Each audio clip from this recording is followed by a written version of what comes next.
नमस्कार, रश्मीज किचनमध्ये तुम्हा सर्वांचं खूप खूप स्वागत। आज आपण 1 वाटी गव्हाचे पीठ आणि पालकाचे मस्त कुरकुरीत डोसे बनवतोय। चला तर मग व्हिडिओला सुरुवात करूयात। तर सगळ्यात आधी इथे मी 1 कप गव्हाचे पीठ घेतले आहे आणि 1 कप रवा, बारीक रवा घ्यायचा।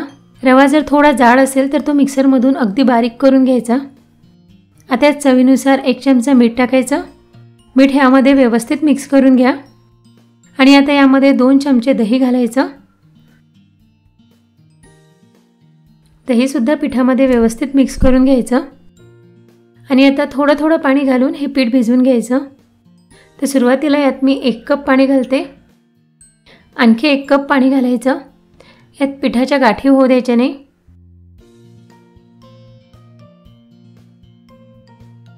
हे पीठ भिजवण्यासाठी मी आता 4 कप पाणी घातलं आहे।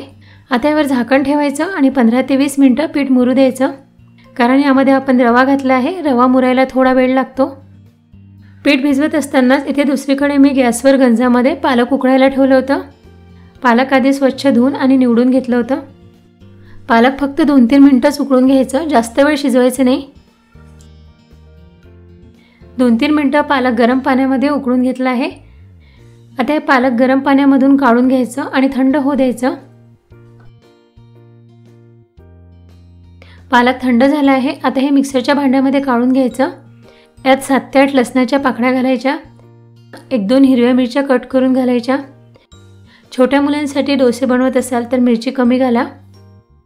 यात थोडंसं पाणी घालायचं आणि याची मिक्सरमधून अगदी बारीक प्युरी करून घ्यायची। पालक 1-2 मिनिटं मी मिक्सरला फिरवून घेतलं। बघा, अशा प्रकारे अगदी स्मूथ प्युरी करायची। पीठ मुरायला ठेवून सुद्धा आता 15-20 मिनिटं झाले आहे। रवा असल्यामुळे पीठ घट्ट झालं आहे। आता यात ही पालकाची प्युरी घालायची। परत मिक्सरच्या भांड्यामध्ये थोडंसं पाणी घालायचं। हे पीठ अजूनही घट्ट आहे। परत आता यात 1 कप पाणी घालायचं। बघा, असं पातळ पीठ भिजवायचं। हे पूर्ण पीठ भिजवायला मला 4 ते 5 कप पाणी लागलं आहे। हे पीठ जर थोडं घट्ट भिजवलं की तुम्ही याचे धिरडे सुद्धा बनवू शकता आणि असं पातळ केलं की याचे छान कुरकुरीत डोसे होतात। आणि आज आपण डोसे बनवणार आहोत।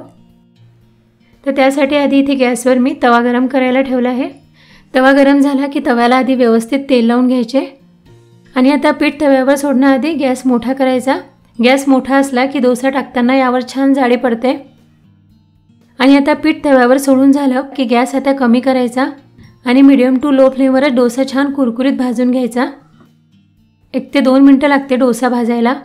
डोस्यावरून तुम्ही थोडं तेल सुद्धा लावू शकता। तवा मोठा असल्यामुळे मी गॅसवर असा हलवून घेते, यामुळे डोसा सगळ्या बाजूने व्यवस्थित भाजला जातो। डोस्याला छान गोल्डन ब्राऊन रंग येईपर्यंत हा डोसा भाजून घ्यायचा। डोसा भाजून झाला, आता आपण काढून घेऊयात। डोसा मस्त कुरकुरीत झाला आणि जाडी पण छान पडली। याच प्रकारे सगळे डोसे बनवून घ्यायचे।